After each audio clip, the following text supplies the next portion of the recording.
니놈의 머릿속에 마구니가 가득하구나.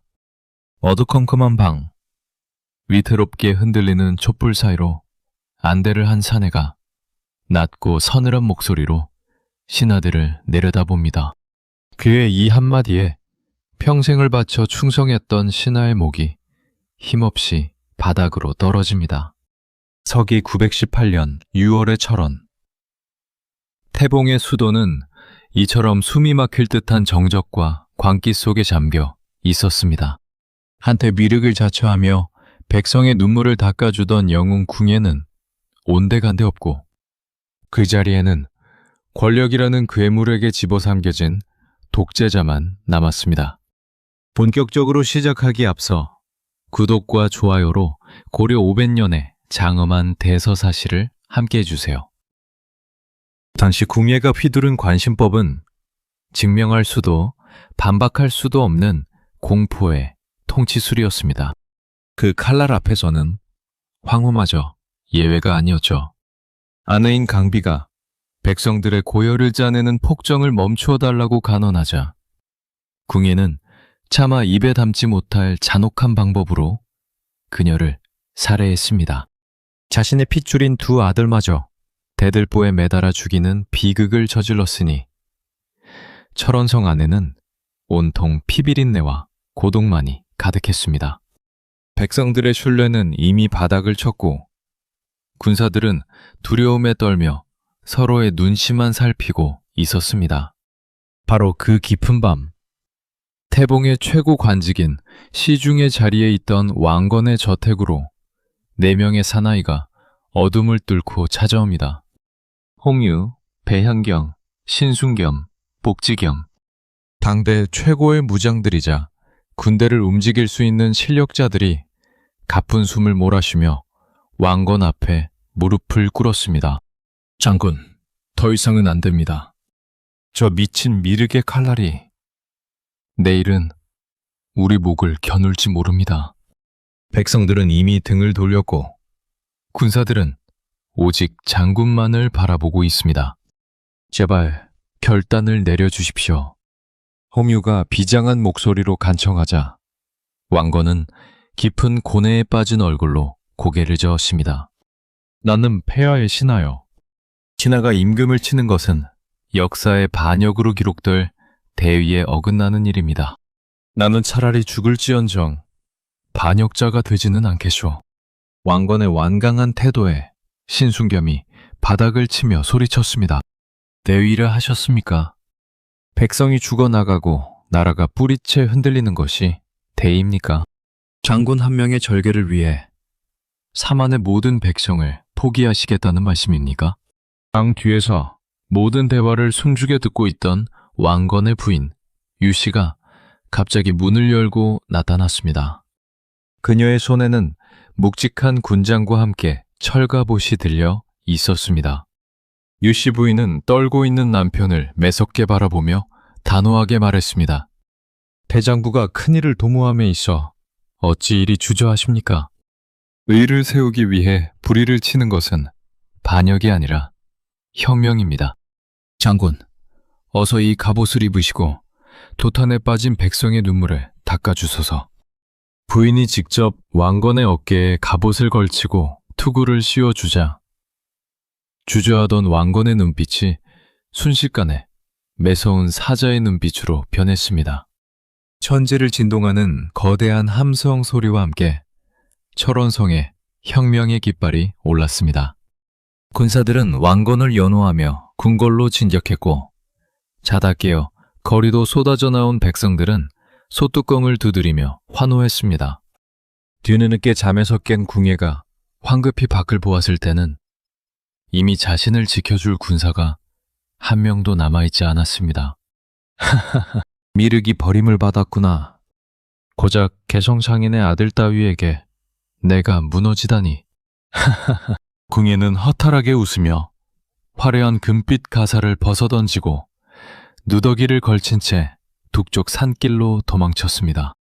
며칠 동안 배고픔에 지쳐 들판에 보리이삭을 주워 먹던 한때의 제왕 궁예는 결국 부양의 숲속에서 그를 알아본 성남 백성들의 돌질과 낯질에 비참한 최후를 맞이합니다. 한 시대를 호령했던 영웅의 끝은 너무나 허망하고 쓸쓸했습니다. 그리고 서기 918년 6월 15일, 철원성 위로 새로운 해가 떠오를 때 왕건은 백성과 군사들의 추대를 받아 마침내 왕위에 오릅니다. 고구려의 옛 땅을 되찾고 그 기상을 잇겠다는 웅대한 포부와 함께 국호를 고려라 선포합니다. 500년 대고려의 위대한 역사가 철원의 피비린내 나는 새벽녘에서 그렇게 시작되었습니다. 하지만 왕위에 오른 왕건 앞에는 더 큰 난관이 기다리고 있었습니다. 나라는 여전히 셋으로 쪼개져 있었고 남쪽에는 당대 최고의 무장인 견훤이 시퍼렇게 날이 선 칼을 쥐고 고려를 노려보고 있었기 때문입니다. 서해의 짠바람이 송악 산기슭을 매섭게 훑고 지나가던 어느 날이었습니다. 어린 왕건은 아버지를 따라 거대한 무역선 위에서 있었습니다. 넘실거리는 파도 너머 저 멀리 당나라 대륙을 바라보며 소녀는 무슨 생각을 했을까요? 이것이 바로 장차 한반도의 주인이 될 남자의 아주 특별한 태동이었습니다. 왕건의 가문은 개성, 즉 당시의 송악을 기반으로 한 막강한 해상 세력이었습니다. 이들은 단순히 땅을 일구는 지주가 아니었습니다. 바닷길을 장악하고 국제무역으로 막대한 부를 쌓은 일종의 재벌 가문이었죠. 왕건의 아버지 왕룡은 아주 영리하고 노련한 상인이었습니다. 그는 세상이 요동치고 있음을 누구보다 먼저 읽어냈습니다. 신라의 중앙정부가 힘을 잃고 사방에서 도적과 호족들이 일어나는 대혼란의 시대. 왕룡은 칼보다 무서운 것이 정보와 자본이라는 사실을 이미 꿰뚫고 있었습니다. 어느 날 당대 최고의 예언가이자 풍수지리의 대가인 도선국사가 왕룡의 집 앞을 지나게 됩니다. 도선은 한참 동안 집터를 바라보더니 혼잣말처럼 중얼거렸습니다. 이곳에서 장차 사만을 하나로 묶을 성군이 태어나겠구나. 이 말을 들은 왕룡은 예사롭지 않음을 직감하고 도선을 정중히 간청했습니다. 가문의 명운을 건 질문이었죠. 도선은 왕룡에게 집을 새로 짓게 하고 훗날 태어날 아이의 이름을 건이라 지으라고 일러주었습니다. 예언은 적중했습니다. 서기 877년 송악의 정기를 타고 왕건이 탄생한 것입니다. 하지만 영웅의 탄생만큼이나 중요한 것은 험난한 시대에서의 생존 기술이었습니다. 당시 한반도는 신라의 통제력이 완전히 상실된 무법천지였습니다. 사방에서 스스로 왕이라 칭하는 호족들이 날뛰던 그때 왕룡은 무모한 자존심 대신 지극히 전략적인 선택을 내립니다. 바로 심흥강자로 급부상하던 궁예에게 먼저 손을 내민 것이죠.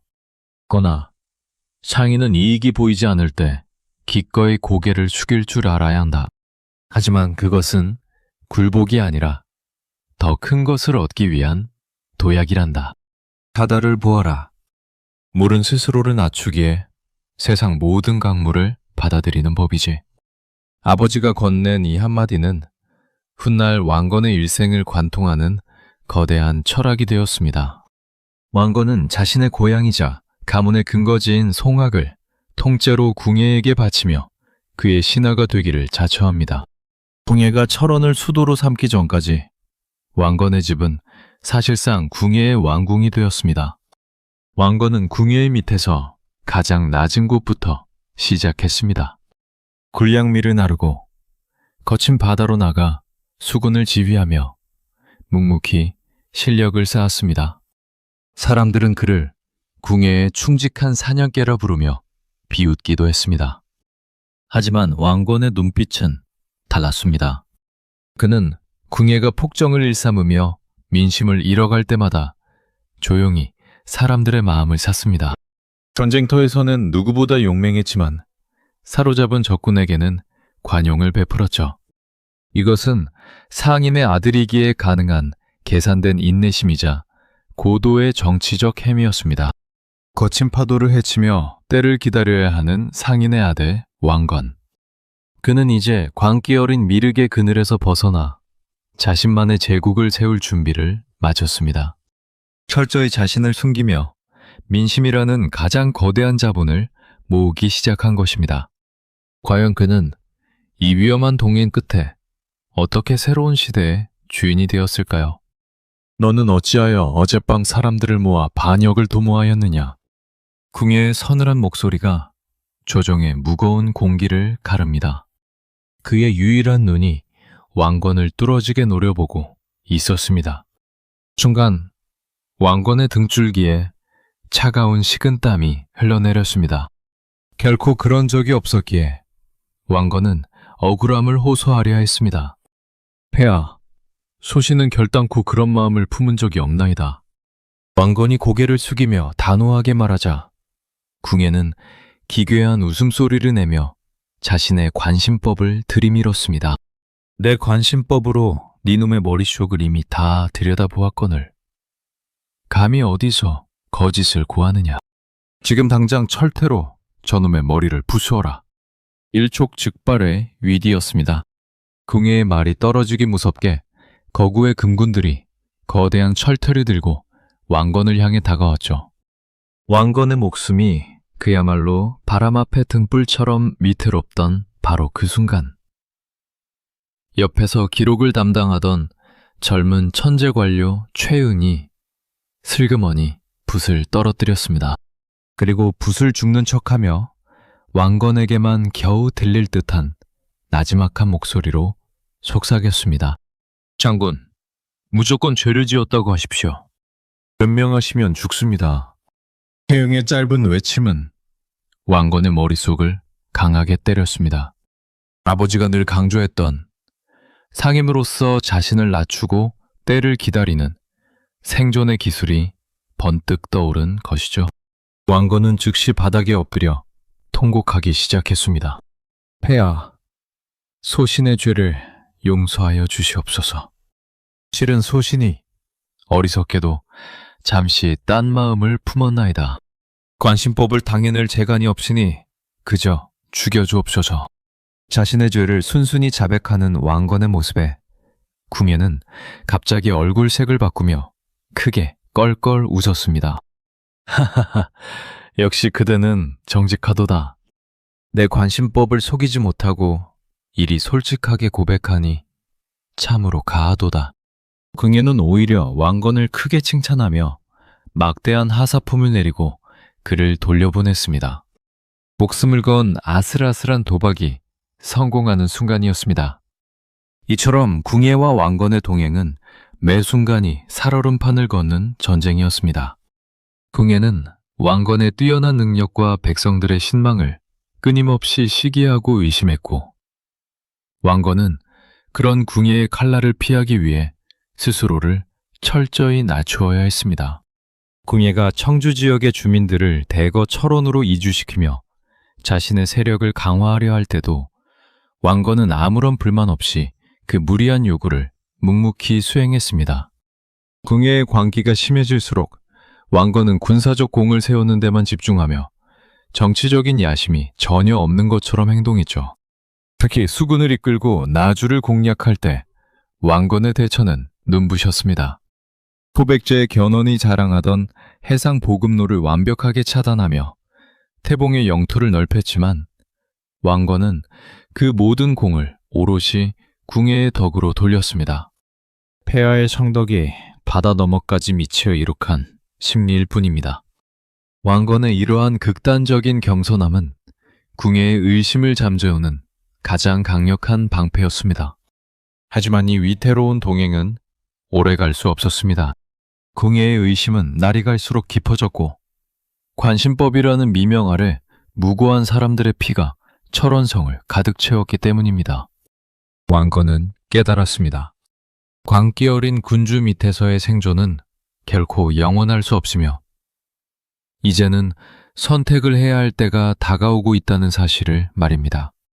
새로운 황제의 탄생을 알리는 거대한 깃발이 철원성 벽을 따라 당차게 펄럭입니다. 그 깃발에 새겨진 글자는 태봉도 마진도 아닌 오직 두 글자, 바로 고려였습니다. 서기 918년 6월, 왕건은 마침내 왕위에 올랐고 그가 가장 먼저 행한 일은 나라의 이름을 바꾸는 것이었습니다. 그것은 단순한 계명이 아니었습니다. 찬란했던 고구려의 옛 영광을 되찾고 오랜 분열로 찢겨나간 4만의 백성을 하나로 모으겠다는 위대한 선언이었습니다. 왕건은 지그식 날 수많은 군사와 백성들 앞에서 날카롭고 당찬 목소리로 천하에 선포했습니다. 우리는 고구려의 자랑스러운 자손들이다. 북방의 거대한 대륙을 호령하던 그 위대한 기상을 이어받아 도탄에 빠진 이 땅을 다시 하나로 묶을 것이다. 나라의 이름은 이제부터 고려다. 이 웅장한 외침은 오랫동안 전쟁과 폭정에 신음하던 백성들의 가슴을 뜨겁게 울렸습니다. 하지만 이름만 바꾼다고 해서 당장 세상이 평화로워지는 것은 아니었습니다. 왕건이 앉은 왕전은 화려해 보였지만 실상은 언제 터질지 모르는 시한폭탄과 같았죠. 철원은 이미 궁예의 잔혹한 숙청과 폭정으로 인해 백성들의 원망과 공포가 깊게 가라앉은 땅이었습니다. 게다가 왕건의 기반인 송악 세력과 철원에 남아있던 기존 세력 사이에는 묘한 긴장감과 불신이 흐르고 있었습니다.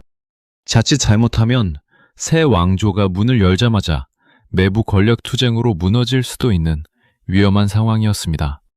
창인의 피가 흐르는 왕건은 이 정세의 불안함을 본능적으로 감지했습니다. 그는 피비린내 나는 기억이 서린 철원에 오래 머무는 것이 정권의 안정에 전혀 도움이 되지 않는다고 판단했습니다. 그리하여 건국 이듬해인 서기 919년, 왕건은 모두를 놀라게 한 과감한 결단을 내립니다. 수도를 자신의 정치적 고향이자 국제 무역의 중심지인 송악, 즉 개경으로 전격 이성하기로 한 것입니다. 개경으로의 천도는 고려의 운명을 바꾼 신의 한 수였습니다. 송악의 거대한 해상 무역 네트워크는 새로 출범한 고려 왕조의 든든한 재정적 탯줄이 되어주었습니다. 당나라와 신라, 그리고 북방의 발해를 잇는 바닷길이 오롯이 왕건 가문의 손아귀에 있었기에 고려는 건국 초기부터 다른 호족들을 압도하는 막강한 경제력을 확보할 수 있었습니다. 돈과 자원이 모이자 개경은 순식간에 활력을 되찾았고 백성들은 새로운 왕조가 가져다준 풍요를 피부로 느끼기 시작했습니다. 그러나 진짜 전쟁은 이제부터였습니다. 수도를 옮겨 재정을 확보했다고 해서 전국 각지의 호족들이 순순히 머리를 숙인 것은 아니었기 때문입니다. 명주, 광주, 충주 등 사방에서 독자적인 군대와 세력을 거느린 호족들은 여전히 사나운 눈빛으로 개경을 노려보고 있었습니다. 그들은 언제든 마음만 먹으면 고려를 배신하고 후백제의 견훤과 손을 잡을 수 있는 자들이었죠. 왕건은 깊은 밤 황궁에 홀로 앉아 저 멀리 어둠에 잠긴 사만 땅을 바라보며 깊은 고뇌에 빠졌습니다. 이들을 힘으로만 누르려 했다간 제2의 궁예가 될 뿐이었습니다. 왕건은 칼이 아닌 그들의 마음을 사로잡을 거대한 정치적 도박을 준비하기 시작했습니다. 고려라는 거대한 함선이 마침내 닻을 올렸지만 그 앞길에는 호족이라는 거대한 암초와 후백제라는 거친 폭풍우가 기다리고 있었습니다. 화살이 비처럼 쏟아지고 사방에서 시뻘건 불길이 하늘을 집어삼키던 대구 공산의 어두운 골짜기. 고려의 개국공신 신순겸은 피투성이가 된 채 숨을 헐떡이며 왕건의 손을 꼭 잡았습니다. 폐하, 어서 제 옷을 입으시고 이곳을 탈출하셔야 합니다. 고려의 미래는 오직 폐하의 어깨에 달려 있습니다. 신순겸의 눈에는 이미 죽음을 각오한 단호함이 서려 있었습니다. 서기 927년, 왕건의 인생에서 가장 처절하고 참혹했던 패배이자 사만의 역사를 뒤흔든 공산 전투의 가장 비장한 순간이었습니다. 고려를 건국하고 체제를 정비하던 왕건에게 가장 거대하고 무서운 라이벌은 단연 후백제의 견훤이었습니다. 견훤은 평생을 전쟁터에서 보낸 군사적 천재였고 사나운 호랑이 같은 기세로 남방을 장악한 인물이었습니다. 당시 사만의 정세는 이 두 거인의 자존심 대결로 터질 듯 팽팽했습니다. 그러던 중 고려와 신라의 밀착에 분노한 견훤이 마침내 거대한 칼을 뽑아 들었습니다. 견훤의 군대는 누구도 예상치 못한 속도로 신라의 수도 서라벌을 기습했습니다. 그리고 신라의 경혜왕을 박해하여 스스로 목숨을 끊게 만들고 왕비를 욕보이는 전대미문의 참극을 저질렀습니다. 천년사직의 신라 왕실이 통째로 짓밟힌 순간이었습니다. 서라벌에서 날아온 비보를 들은 왕건은 온몸을 떨며 분노했습니다. 이것은 단순히 동맹국을 돕는 의리의 문제가 아니었습니다. 신라 백성들의 마음을 얻고 고려가 사만의 정통성을 이어받은 정의로운 국가임을 천하에 증명할 절호의 기회였기 때문입니다. 정치적, 경제적 실리를 언제나 정밀하게 계산하던 상인의 아들 왕건은 즉시 결단을 내렸습니다. 본진의 대규모 군대가 움직이기를 기다리지 않고 자신이 가장 아끼던 최정예 기병 5,000명만을 이끌고 번개처럼 남쪽으로 진격했습니다. 서라벌을 유린하고 유유히 돌아가는 견훤의 군대를 대구공산의 길목에서 가로막아 철저하게 경멸하겠다는 치밀한 매복작전이었습니다. 하지만 견훤은 왕건이 생각한 것보다 훨씬 노련하고 잔인한 전쟁의 신이었습니다. 고려군이 공산의 좁고 험준한 계곡 깊숙이 들어오기를 뱀처럼 조용히 기다렸던 후백제군은 고려군이 사정거리 안에 들어오자마자 순식간에 사방에서 거대한 횃불을 밝히며 하늘이 무너지듯 들이닥쳤습니다. 완벽한 함정이었습니다. 사방이 가로막힌 좁은 길목에서 고려의 자랑이던 정예 기병들은 제대로 힘 한 번 쓰지 못하고 낙엽처럼 쓰러져 갔습니다. 용맹하기로 소문난 김낙 장군이 날아온 화살에 맞아 전사했고 왕건 본인마저 후백제 군사들에게 겹겹이 에워싸여 목숨이 경각에 달린 최악의 상황에 몰렸습니다. 이때 신순겸 장군이 대담한 결단을 내렸습니다. 그는 왕건의 화려한 옷과 황금 투구를 빼앗아 입고 자신이 고려의 왕인 것처럼 위장하여 후백제 군사들의 시선을 유인하기 시작했습니다. 나를 잡고 싶다면 이리로 오너라. 신순겸이 외치며 적진을 향해 돌격하자 후백제 군사들은 그가 진짜 왕건인 줄 착각하고 구름처럼 몰려들었습니다. 그 혼란을 틈타 진짜 왕건은 일반 군사의 낡은 옷을 갈아입고 겨우 포위망을 뚫어 어둠 속으로 도망칠 수 있었습니다. 신수겸은 온몸에 수십 발의 화살을 맞으면서도 끝까지 고려 만세를 외치며 장렬하게 전사했습니다. 견훤의 군대는 그의 목을 베어들고 왕건을 잡았다며 환호성을 질렀지만 그것은 진짜 왕건이 아니었습니다. 전쟁터에서 겨우 살아남은 왕건은 단 한 명의 군사도 없이 홀로 밤길을 걸어 개경으로 돌아왔습니다. 그는 밤마다 피눈물을 흘리며 슬퍼했습니다. 자신의 성급함과 오만함 때문에 친형제와 다름없던 최고의 장수들과 정예 군사들을 모두 잃었기 때문입니다. 이 참혹한 비극은 왕건의 가슴에 평생 지워지지 않는 거대한 흉터를 남겼고 사만을 통일하기 위한 고려의 여정은 이제 더 큰 시련과 복수의 폭풍 속으로 빨려 들어가게 되었습니다. 공산전투의 참혹한 패배 이후 고려의 조정은 깊은 패배감과 두려움에 휩싸여 있었습니다. 최고의 장수들을 잃고 군사력마저 바닥이 난 상황에서 사방의 호족들은 동요하기 시작했죠. 저마다 개경의 눈치를 보며 언제 후백제 견훤에게 줄을 서야 할지 저울질하고 있었습니다.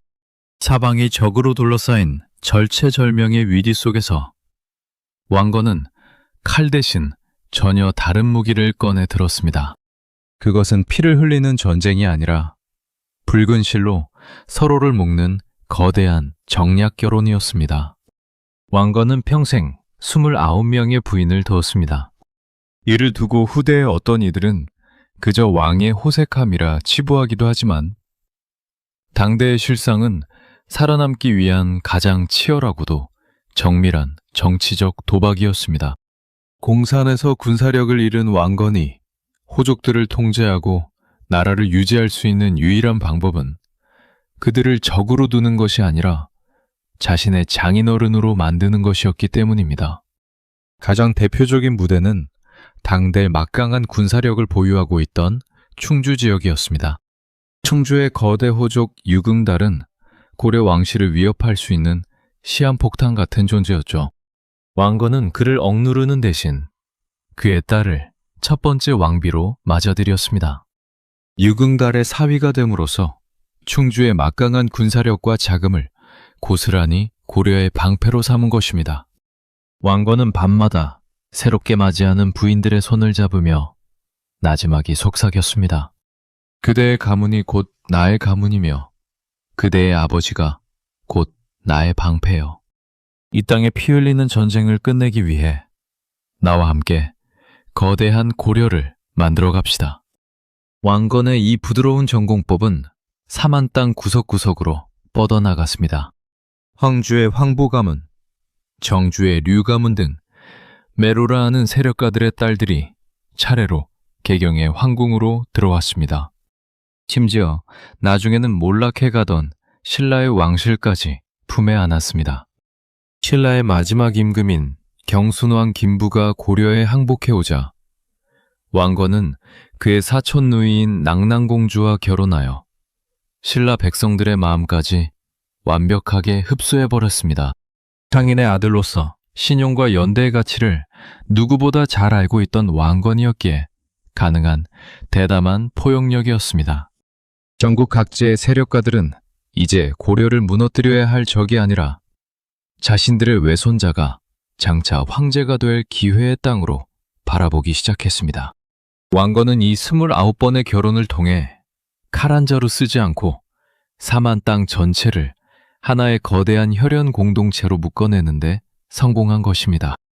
호족들은 스스로 왕건의 장인이자 든든한 우군을 자처하며 고려의 기틀을 단단히 받쳐주었습니다.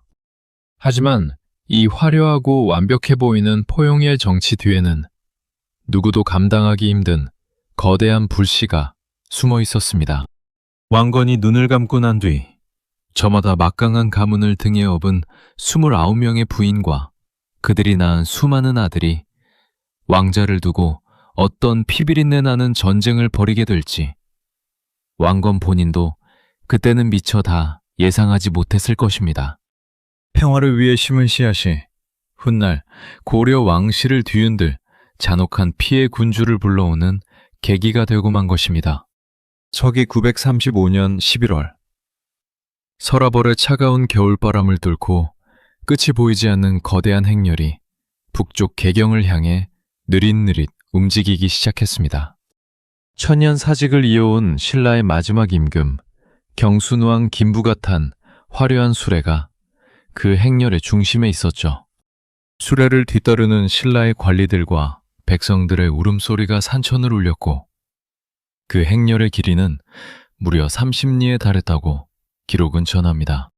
한 시대의 거대한 종말이자 새로운 시대의 시작을 알리는 가장 비장하고도 장엄한 행차였습니다. 왕건은 이 소식을 듣고 직접 개경 교회까지 나가 경순왕을 맞이했습니다.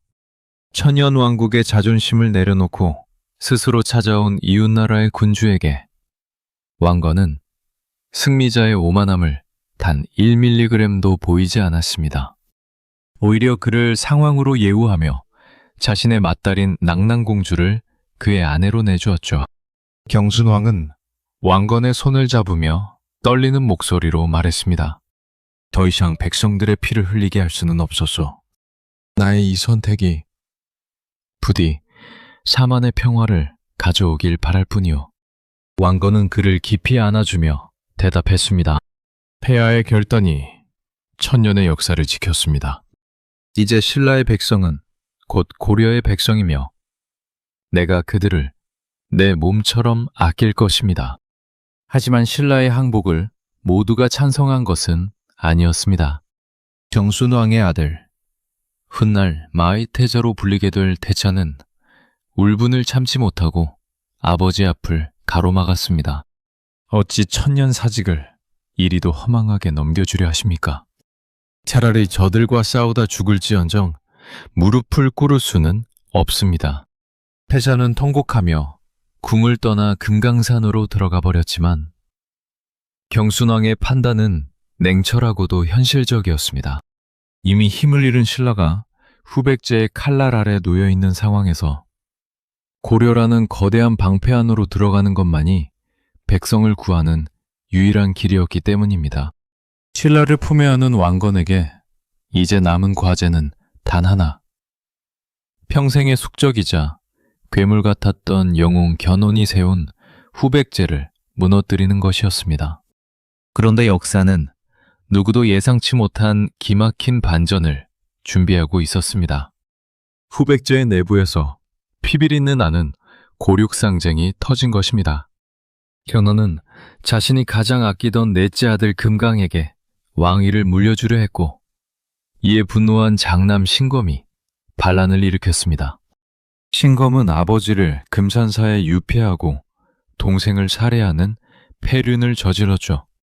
자신이 세운 나라에서 아들에게 배신당하고 갇힌 노사자 견훤은 분노로 몸을 떨었습니다.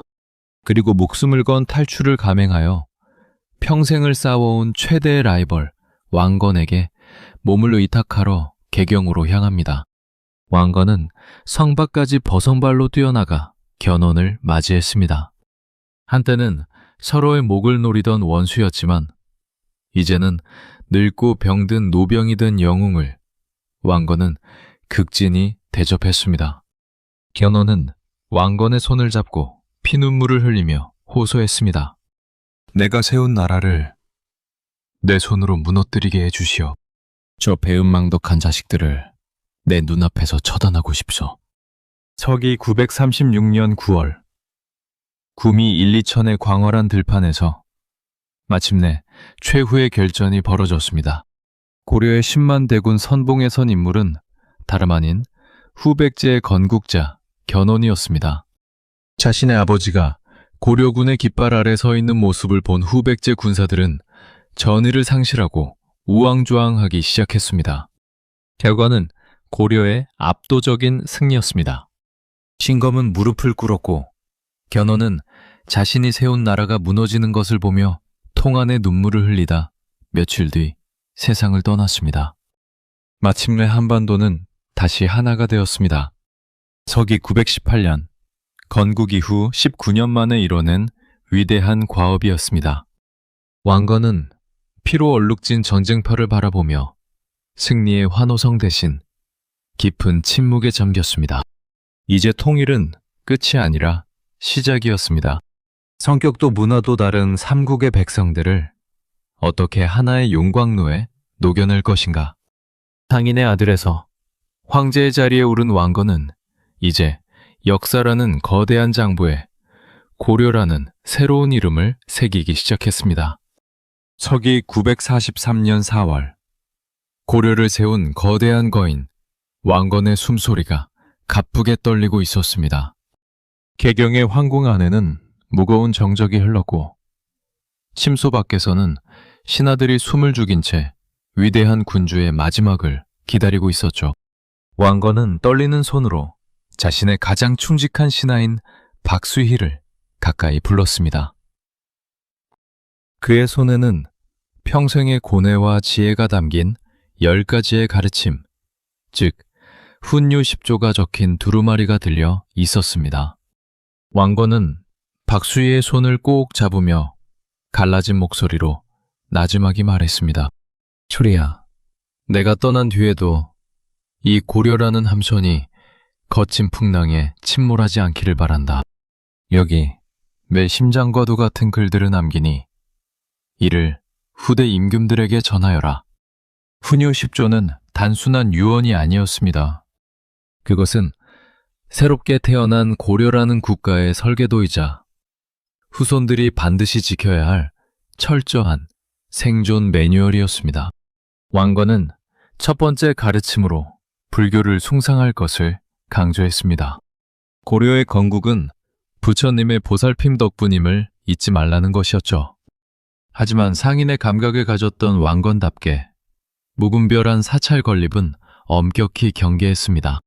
땅의 기운을 거스르는 곳에 절을 세우면 오히려 국운을 해칠 수 있다는 풍수지리적 통찰을 덧붙인 것입니다. 가장 강렬한 대목은 북방의 강자 거란에 대한 태도였습니다. 왕건은 거란을 짐승과 같은 나라라고 부르며 결코 그들의 풍습을 본받지 말라고 단호하게 명령했습니다. 실제로 왕건은 거란이 보낸 낙타 50마리를 만부교 아래에서 굶겨 죽일 정도로 그들에 대해 강한 적개심을 보였습니다. 이는 단순히 감정적인 미움이 아니었습니다. 발해를 멸망시킨 거란과 손을 잡는 순간 고려의 자주적 정체성이 흔들릴 것을 염려한 고도의 정치적 계산이었습니다. 우리 고려는 고구려의 기상을 이은 나라다. 그러니 남의 나라를 맹목적으로 따라하지 말고 우리만의 길을 가야 한다. 이 자립의 정신이야말로 왕건이 후손들에게 물려주고 싶었던 핵심 가치였습니다. 또한 왕건은 수도 개경의 한계를 보완하기 위해 서경, 즉 지금의 평양을 지극히 중시했습니다. 임금은 1년 중 100일 이상을 서경에 머물며 북진 정책의 의지를 다져야 한다고 당부했죠. 이는 고구려의 옛 땅을 되찾겠다는 강력한 의지의 표현이자 개경에 뿌리를 내린 호족 세력을 견제하기 위한 전략적인 수단이기도 했습니다. 훈요 10조 중 가장 논란이 되는 대목은 차령 산맥 이남과 금강 밖의 사람들을 등용하지 말라는 부분입니다. 오늘날의 시각으로 보면 지역 감정으로 비칠 수 있지만 당시의 상황은 사뭇 달랐습니다. 여전히 후백제의 부흥을 꿈꾸는 세력이 남아있던 시기였기에 건국 초기 국가의 기틀을 다지기 위한 고육지책이자 안보를 위한 경계심이었던 것이죠. 왕건은 그만큼 고려라는 나라가 다시 분열되는 것에 끔찍이도 두려워했습니다. 박수리는 눈물을 흘리며 왕건의 마지막 가르침을 받아 적었습니다. 왕건은 마지막 힘을 다해 훈요 10조의 끝을 맺었습니다. 임금은 항상 백성의 목소리에 귀를 기울이고 간신들의 달콤한 말에 속지 말아야 한다. 너희가 이 10가지를 지킨다면 고려는 영원할 것이다. 왕건의 손이 힘없이 바닥으로 떨어졌고 한 시대를 풍미했던 영웅은 그렇게 조용히 눈을 감았습니다. 훈요 10조는 이후 고려 500년 역사 내내 국왕들이 즉위할 때마다 가슴에 새기는 바이블이 되었습니다. 하지만 왕건이 그토록 염려했던 권력의 다툼과 호족들의 야심은 그의 죽음과 동시에 다시 꿈틀거리기 시작했습니다. 위대한 아버지가 남긴 유산이 무색하게도 고려의 왕실은 이제 형제들이 서로의 목에 칼을 겨누는 잔혹한 피해 폭풍 속으로 빨려 들어가게 됩니다. 깊은 밤, 고려의 제2대 국왕 해종은 식은땀을 흘리며 자리에서 일어났습니다. 그의 곁에는 항상 날카로운 칼이 놓여 있었고 문 밖에는 가장 믿음직한 군사들이 겹겹이 성벽을 치고 있었지만 왕의 불안은 가라앉지 않았습니다. 해종은 태조 왕건이 가장 사랑했던 맏아들이자 수많은 전쟁터를 누비며 공을 세운 용맹한 무장이었습니다. 하지만 아버지가 세상을 떠나고 왕좌에 앉은 그를 기다리고 있었던 것은 찬란한 영광이 아니라 언제 등에 칼을 꽂을지 모르는 이복 형제들과 거대 호족들의 시퍼런 눈빛이었습니다. 해종의 가장 큰 약점은 아이러니하게도 그의 혈통이었습니다. 그의 어머니인 장화왕후 씨는 나주 지역의 미천한 가문 출신이었죠. 태조 왕건이 나주를 공략할 때 만난 인연이었기에 해종에게는 강력한 외가 세력이 전무했습니다. 반면 그의 이복 형제들은 충주 유씨나 황주 황보씨 같은 당대 최고의 명문가들을 등에 업고 있었습니다. 아버지가 죽자마자 이들은 해종을 허수아비로 만들기 위해 노골적으로 움직이기 시작했습니다. 그 중심에는 왕규라는 거물 호족이 있었습니다. 왕규는 자신의 두 딸을 태조에게 시집 보냈고 또 다른 딸 하나를 해종에게 시집 보낸 고려 최고의 권력자였습니다. 그는 자신의 외손자를 왕으로 세우기 위해 해종의 침소에 자객을 보내는 대담한 범죄까지 저질렀습니다. 어느 날 밤 해종의 침실 천장을 뚫고 자객이 내려왔을 때 왕은 직접 주먹으로 자객을 때려 눕혔다고 기록은 전합니다. 하지만 왕은 그 배후가 왕규라는 사실을 알면서도 그를 처벌하지 못했습니다. 아니, 처벌할 힘조차 없었다는 것이 더 정확한 표현일 것입니다. 결국 스트레스와 병마에 시달리던 해종은 재위 2년 만에 34이라는 젊은 나이로 쓸쓸히 숨을 거둡니다. 그의 죽음이 자연사인지 아니면 독살인지는 여전히 역사의 미스터리로 남아 있습니다. 해종이 눈을 감자마자 기다렸다는 듯이 왕좌를 차지한 인물은 왕건의 셋째 아들이자 충주 세력의 전폭적인 지지를 받던 왕요. 바로 제3대 국왕 정종이었습니다. 정종은 해종과는 다른 인물이었습니다. 그는 왕위에 오르자마자 왕규를 반역죄로 몰아처단하며 자신의 권력을 과시했습니다. 왕규와 그 일당 300여 명의 목이 개경거리에서 잘려나갔고 도시는 다시 피비린내로 진동했습니다. 정종은 호족들의 세력을 억누르기 위해 수도를 서경으로 옮기려 하는 등 파격적인 행보를 보였습니다. 하지만 그의 통치 역시 순탄치 않았습니다. 서경으로의 천도를 무리하게 밀어붙이다가 개경 호족들의 거센 반발에 부딪혔고 흉년과 질병이 겹치면서 민심은 급격히 악화되었습니다. 그러던 어느 날 정종은 갑작스러운 벼락 소리에 놀라 정신을 잃고 쓰러집니다. 평소 왕위를 찬탈했다는 죄책감에 시달리던 그에게 그 벼락은 하늘의 심판처럼 느껴졌던 것이죠.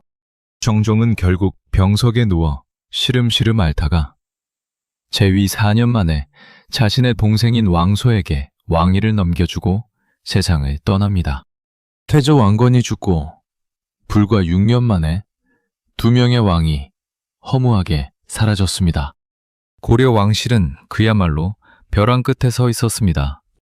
호족들은 왕을 우습게 여기기 시작했고 나라는 다시 분열의 조짐을 보였습니다.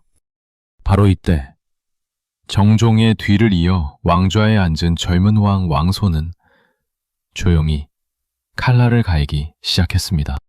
형들의 비참한 최후를 지켜보며 그는 깨달았습니다. 어설픈 포용은 죽음을 부를 뿐이며 진정한 황제가 되기 위해서는 고려 전체를 피로 씻어내야 한다는 사실을 말입니다. 이제 고려 역사상 가장 잔혹하고도 위대했던 광종의 시대가 서서히 막을 올리고 있었습니다. 내 전민의 신분을 철저히 조사하여 본래 양인이었던 자들을 모두 해방하게노라. 서기 956년 3월 고려의 제4대 국왕 광종의 이 한마디가 개경의 황궁을 거대하게 흔들었습니다. 조점을 가득 채우고 있던 호족들은 서로의 얼굴을 바라보며 경악을 금치 못했죠. 그것은 단순한 법령의 선포가 아니라 태조 왕건 이후 고려를 좌지우지하던 거대 후족 세력의 목줄을 죄어오는 광종의 첫 번째 공식적인 선전포고였습니다. 광종은 즉위 후 무려 7년이라는 긴 시간 동안 숨을 죽이고 때를 기다렸습니다. 조형들이 호족들의 등살과 의심 속에서 비참하게 죽어가는 모습을 똑똑히 지켜보았기 때문입니다. 그는 왕위에 오른 뒤에도 철저히 자신을 낮추며 호족들의 비위를 맞추었기에 호족들은 젊은 왕이 그저 자신들의 뜻대로 움직이는 유순한 군주라고만 생각했습니다. 하지만 그것은 거대한 사냥을 앞둔 맹수의 무서운 인내심이었습니다. 마침내 때가 되자 광종은 호족들의 가장 치명적인 급소를 정확하게 찔렀으니 그것이 바로 노비양건법이었습니다. 당시 호족들이 거느린 노비들은 단순한 집안 일꾼이 아니었습니다.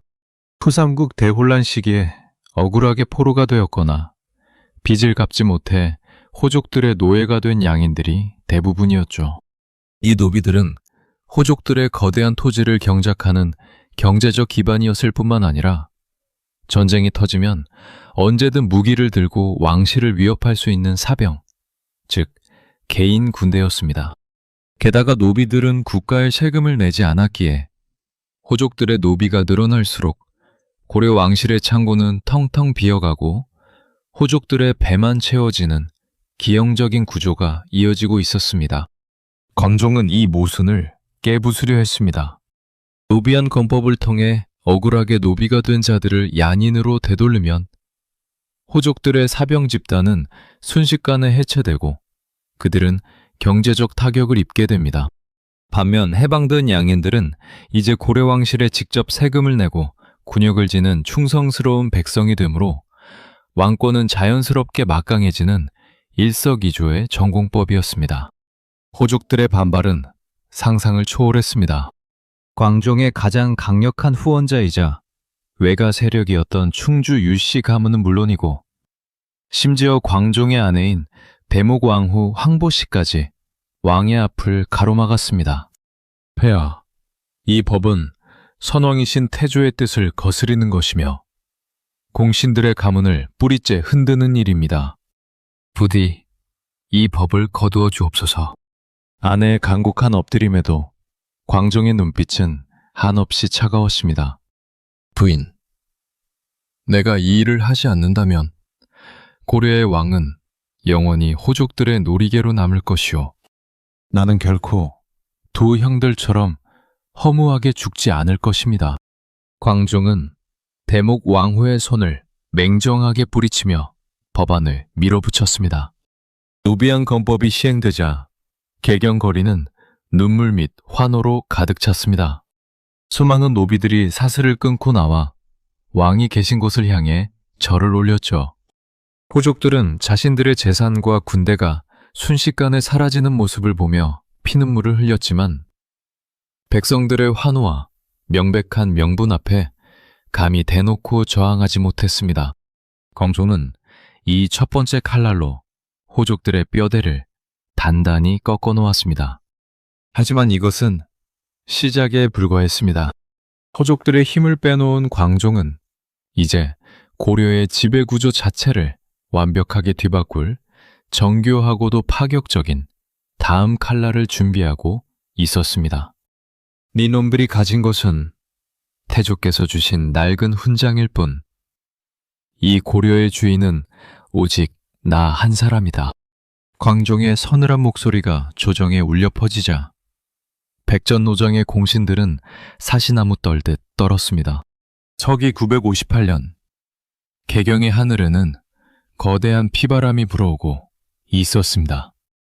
노비안 건법으로 호족들의 자금줄과 군사력을 꺾어놓은 광종은 이제 그들의 마지막 버팀목이었던 관직 독점권마저 뿌리채 뽑아버릴 준비를 마쳤습니다. 그것은 한반도 역사상 최초로 시행된 파격적인 인재 등용 시스템, 바로 과거제도였습니다. 당시 호족들은 아무런 능력이나 시험 없이 오직 가문의 배경과 공운만으로 높은 관직을 대대손손 독점하고 있었습니다. 국가의 요직은 이들의 야심을 채우는 도구로 전락해 있었죠. 광종은 이 썩은 고리를 끊어내야만 진정한 황제권을 세울 수 있다고 믿었습니다. 이때 광종의 눈에 들어온 인물이 바로 후주 출신의 귀화인 쌍기였습니다. 쌍기는 광종에게 대담한 개혁안을 제시했습니다. 폐하, 힘으로 세상을 지배하는 자들은 언제든 폐하를 배신할 수 있습니다. 오직 유교적 학문과 도덕을 갖춘 인재들을 엄격한 시험으로 선발하여 이들을 황제 전하의 충실한 수족으로 삼으셔야 합니다. 쌍기의 이 제안은 광종이 오랫동안 꿈꿔왔던 완벽한 전공법이었습니다. 과거제가 실시되자 고려 조정은 그야말로 발칵 뒤집혔습니다. 무식하게 칼만 휘두르던 호족의 자식들은 철자리를 잃었고 지방의 명망 있는 학자들과 참신한 인재들이 대거 개경으로 몰려들었습니다. 시험을 통해 선발된 신진 관료들은 가문이 아닌 오직 자신을 뽑아준 황제 광종에게 절대적인 충성을 바쳤습니다. 호족들은 자신들의 권력이 밑바닥부터 무너져 내리는 것을 보며 분노했습니다. 우리가 피를 흘려 세운 나라인데 어디서 굴러먹던 먹물 가득한 놈들에게 자리를 내주란 말이냐. 호족들의 불만은 극에 달했고 곳곳에서 은밀한 모반의 움직임이 포착되기 시작했습니다. 하지만 광종은 그들이 움직이기만을 기다리고 있던 맹수였습니다. 호족들이 반발의 기세를 보이자 광종은 마침내 봉인해 두었던 숙청의 칼을 사정없이 휘두르기 시작했습니다. 그 칼날은 상상을 초월할 정도로 잔혹하고 집요했습니다. 광종은 조금이라도 의심이 가는 자들은 가차없이 반역죄로 몰아 처형했습니다. 개경거리는 고발하는 자와 고발당하는 자들로 가득 찼고 감옥은 억울한 죄인들로 넘쳐났습니다. 심지어 노비가 자신의 주인을 고발하고 자식이 아버지를 반역자로 밀고 하는 끔찍한 불신사회가 도래했습니다. 숙청의 칼날은 후족들을 넘어 왕실 내부로까지 무섭게 파고들었습니다. 해종의 아들이자 광종에게는 조카가 되는 흥화군군, 그리고 정종의 아들 경춘원군까지 모두 반역의 싹을 잘라낸다는 명목으로 비참한 죽임을 당했습니다. 태조 왕건을 도와 고려를 건국했던 개국공신들 중 살아남은 자는 손에 꼽을 정도였죠. 광종의 광기 어린 집착은 자신의 친아들이자 세자였던 왕주에게까지 향했습니다. 세자 왕주는 언제 아버지가 자신을 죽일지 모른다는 극심한 공포 속에서 하루하루를 숨죽이며 버텨야 했습니다. 개경의 사형장에는 연일 피비린내가 진동했고 공신들의 저택은 순식간에 폐허가 되었습니다. 광종은 자신을 향해 쏟아지는 원망과 저주를 들으면서도 눈 하나 깜짝하지 않았습니다. 그는 호족들의 뼈와 살을 깎아내며 오직 황제만이 군림하는 절대 군주의 성벽을 쌓아 올린 것입니다. 마침내 고려는 호족 연합정권이라는 태생적 한계를 벗어나 황제의 명령 하나로 일사불란하게 움직이는 진정한 중앙집권 국가의 기틀을 완성하게 되었습니다. 이 피해 숙청이야말로 대고려라는 제국을 지탱할 가장 단단하고도 잔혹한 주춧도롤이 된 셈입니다. 짐은 이제 더 이상 고려의 국왕이 아니며 오직 천하를 호령하는 황제임을 선포하노라. 광종은 즉위한 직후인 서기 950년에 이미 광덕이라는 독자적인 연호를 선포하며 대담한 홀로서기를 시작한 상태였습니다.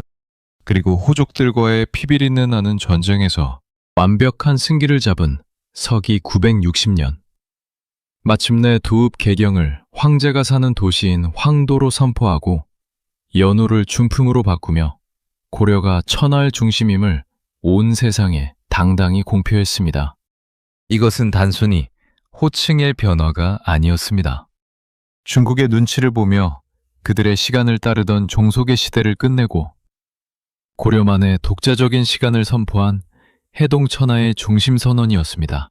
건종은 개경을 더 이상 평범한 수도가 아닌 황제가 머무는 도성, 즉 황도라고 부르게 했습니다. 서경 역시 서쪽의 황도라는 뜻으로 서도라 칭하며 고려가 거대한 제국의 체계를 갖췄음을 대내외에 과시했죠. 황제의 권위는 그가 입는 옷에서도 드러났습니다. 광종은 중국의 황제만이 입을 수 있었던 황금색 포룡포를 걸치고 머리에는 눈부신 면류관을 썼습니다.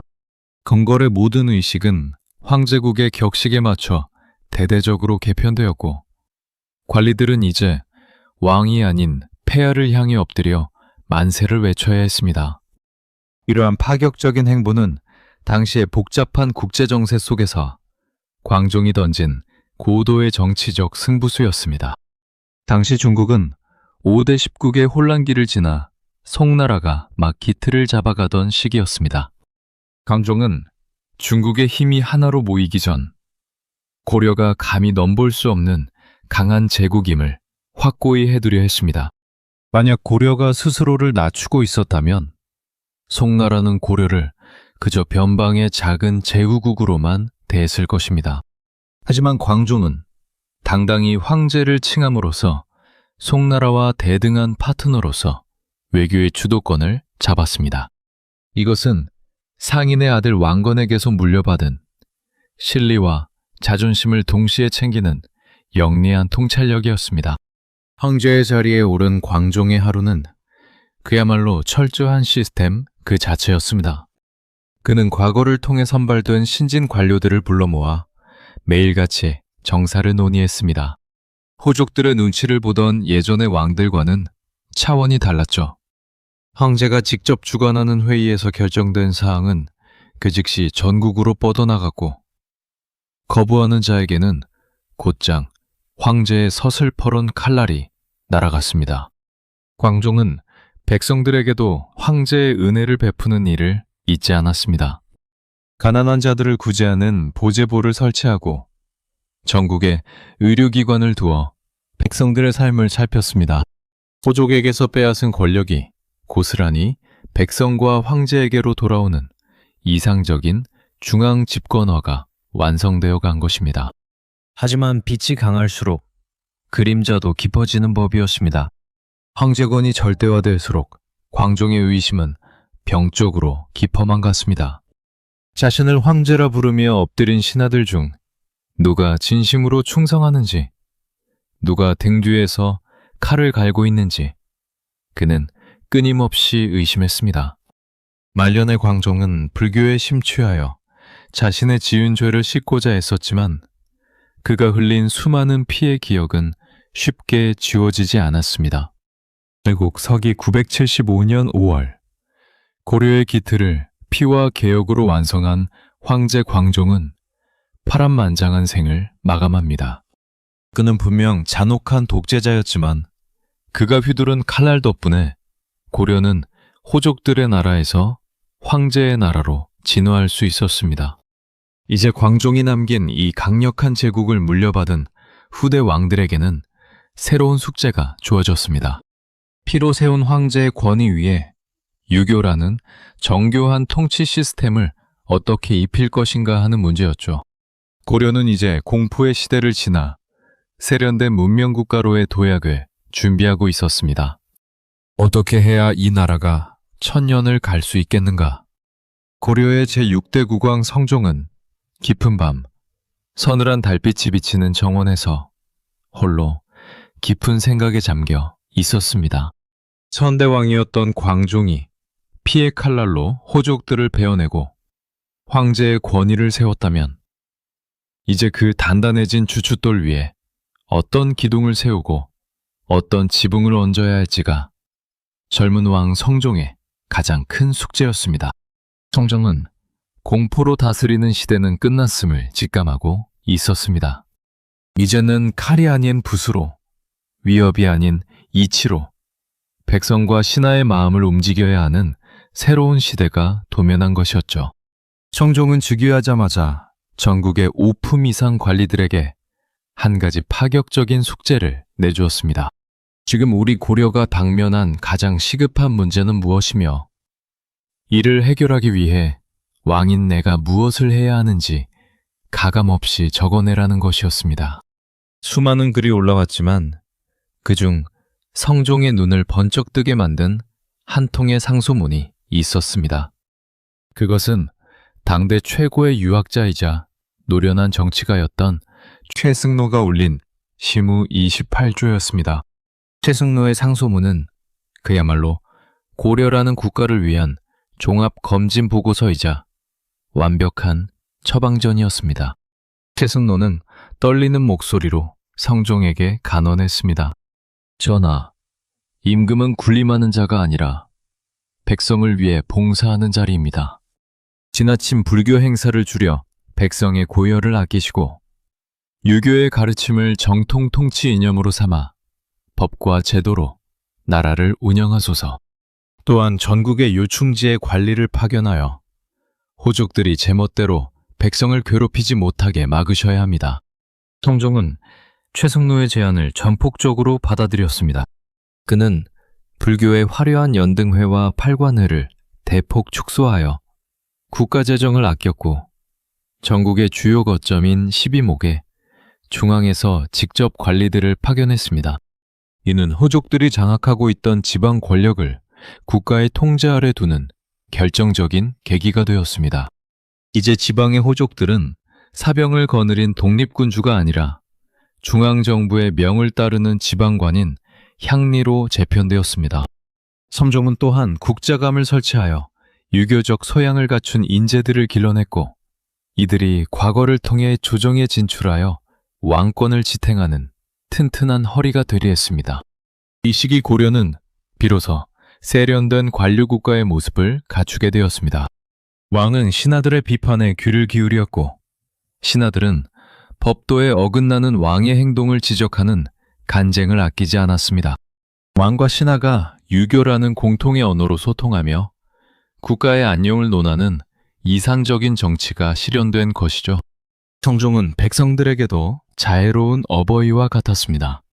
가난한 농민들에게 곡식을 빌려주는 의창을 전국적으로 확대했고 물가를 조절하는 상평창을 두어 백성들의 삶을 보듬었습니다.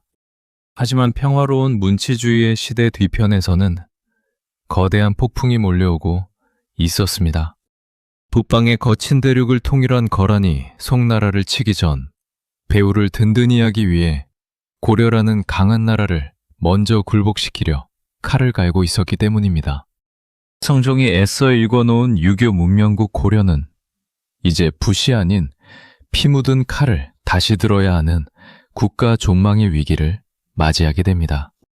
도마시아 전체를 뒤흔들 거대한 전쟁의 서막이 서서히 오르고 있었습니다.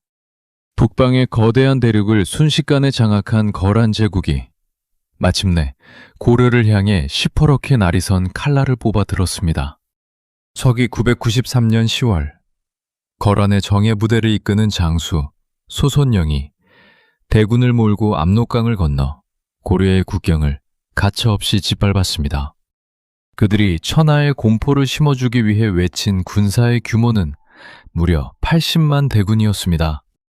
비록 외교적인 기선 제압을 위한 과장된 숫자였을지라도 당대 동아시아 최강의 철기병을 보유한 거란의 전면 침공은 이제 막 기틀을 잡아가던 신생국가 고려를 뿌리째 흔들기에 충분한 거대한 재앙이었습니다. 국경을 넘어온 거란의 철기병들은 무서운 속도로 남하하며 고려의 국경성들을 차례로 압박했습니다. 고려 정부는 급히 봉산 지역에서 거란군과 맞서 싸웠으나 소손영이 이끄는 노련한 기병 전술 앞에 고려의 선봉대는 제대로 힘 한 번 쓰지 못하고 처참하게 무너지고 말았습니다. 봉산이 순식간에 함락되고 장수들이 사로잡혔다는 비보가 개경의 황궁에 전해지자 고려 조정은 그야말로 거대한 패닉에 빠져들었습니다. 성종은 긴급 대책회의를 소집했지만 날아오는 보고서마다 절망적인 소식뿐이었기에 조정의 공기는 얼어붙은 얼음장 같았습니다. 이때 두려움에 질린 고려 조정은 두 갈래로 급격하게 갈라졌습니다. 서경을 지키고 있던 대신들을 비롯한 조정의 주류 관료들은 거란의 압도적인 기세를 당해낼 수 없다며 서경 이북의 땅을 거란에 고스란히 넘겨주고 평화를 구걸하자는 할지론을 강력하게 주장했습니다. 고려의 선조들이 피를 흘려 세운 소중한 영토를 싸워보지도 않고 바치자는 비겁한 대책이었습니다.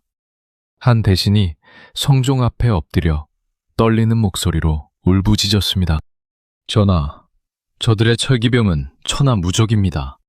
지금 당장 사신을 보내 대동강 이북의 땅을 떼어 바치고 화친을 청해야만 이 나라의 종묘사직을 겨우 보존할 수 있습니다. 이 비겁하고 패배주의적인 주장에 성종 역시 크게 흔들리기 시작했습니다. 적들의 규모에 완전히 압도된 왕은 서경의 창고에 쌓인 수많은 곡식과 자원을 적들에게 빼앗기느니 차라리 대동강 물속에 전부 던져버리라는 절망적인 명령까지 내렸습니다. 고려의 자존심과 고구려의 위대한 기상이 한순간에 바닥으로 추락할 최악의 위기였습니다. 바로 그 순간 조정의 한 구석에서 묵묵히 정세를 관망하던 한 사내가 당당하게 앞으로 걸어 나왔습니다. 바로 중추원사 서희였습니다. 서희는 대동강에 쌀을 버리려던 대신들의 앞을 가로막으며 천지를 울리는 호통을 쳤습니다. 전하, 결코 안 됩니다.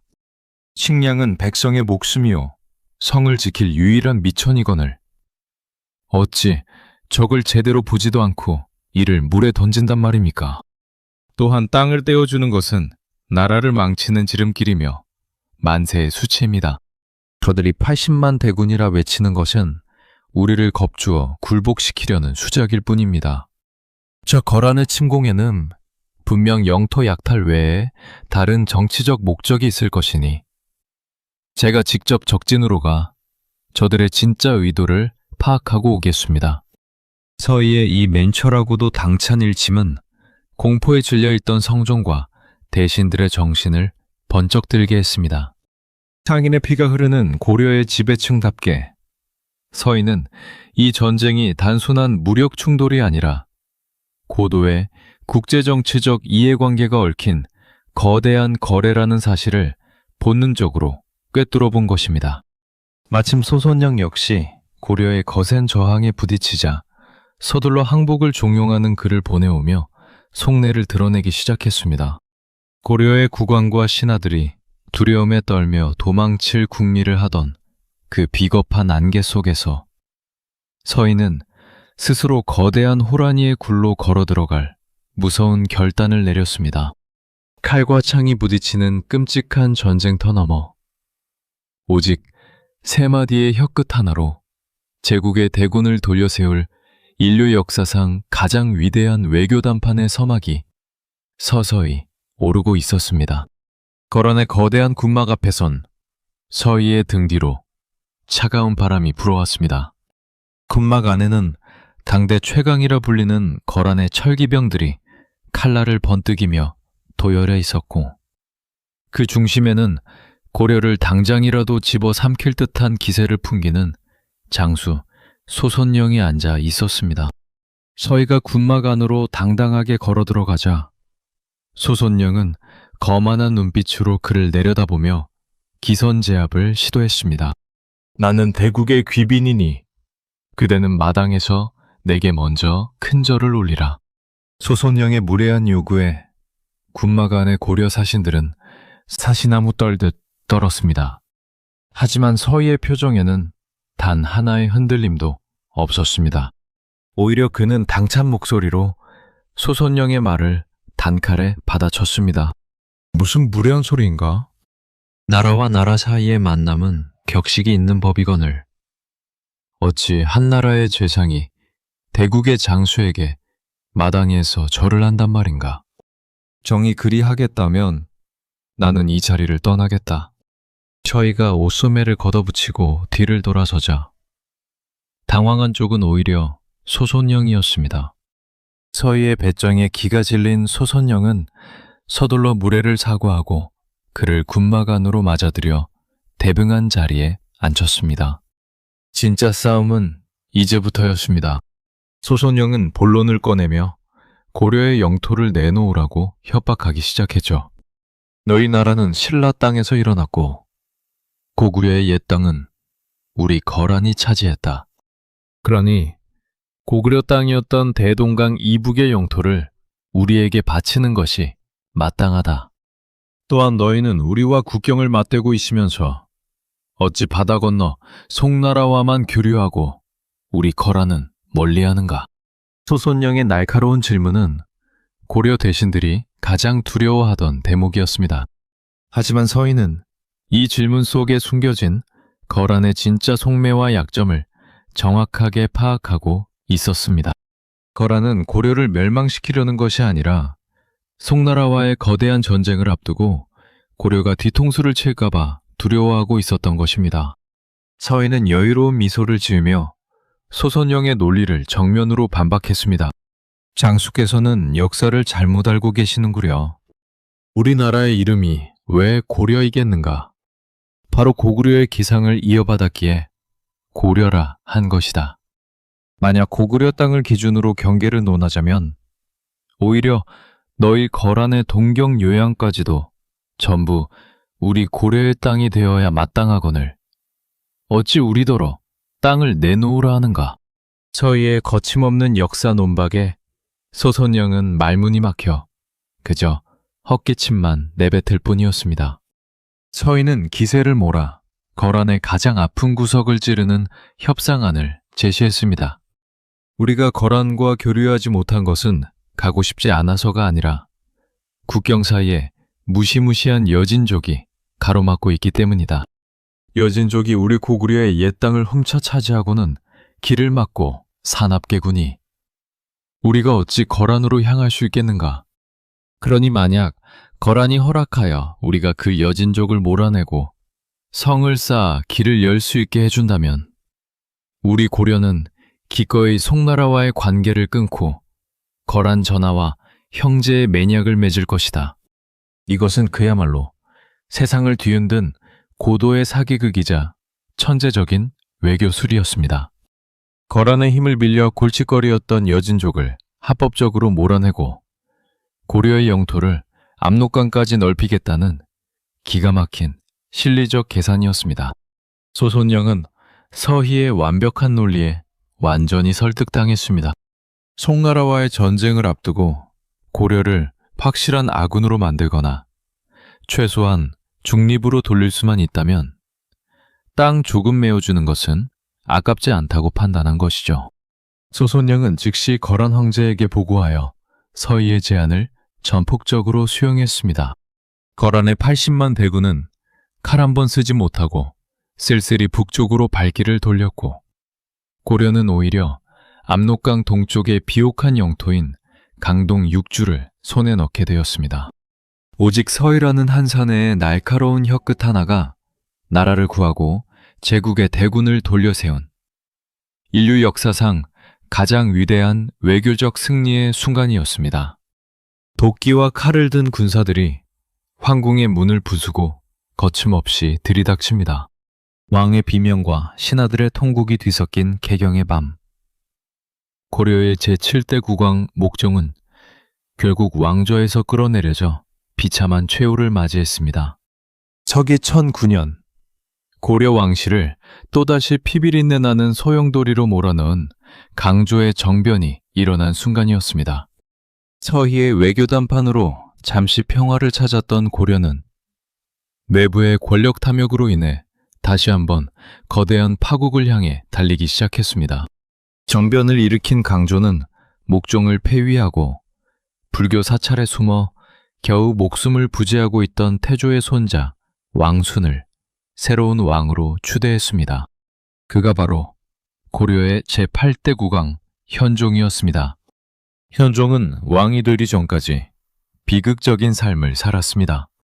어머니를 일찍 여의고 이모인 천추태후의 살해 위협을 피해 승려 복장을 하고 절방 구석에서 하루하루를 공포에 떨며 버텨야 했던 인물이었죠. 그런 그가 하루아침에 황제의 자리에 올랐으니 기쁨보다는 두려움이 앞서는 것은 당연한 일이었습니다. 내가 과연 이 거대한 나라를 이끌 수 있을까? 현종의 고뇌는 깊어갔지만 세상은 그에게 적응할 시간조차 주지 않았습니다. 왕조의 정대는 북방의 거대한 괴물 거란에게 완벽한 침공의 명분을 제공했습니다. 왕조가 임금을 죽이고 반역을 저질렀으니 우리가 직접 의를 세우기 위해 고려를 치겠다.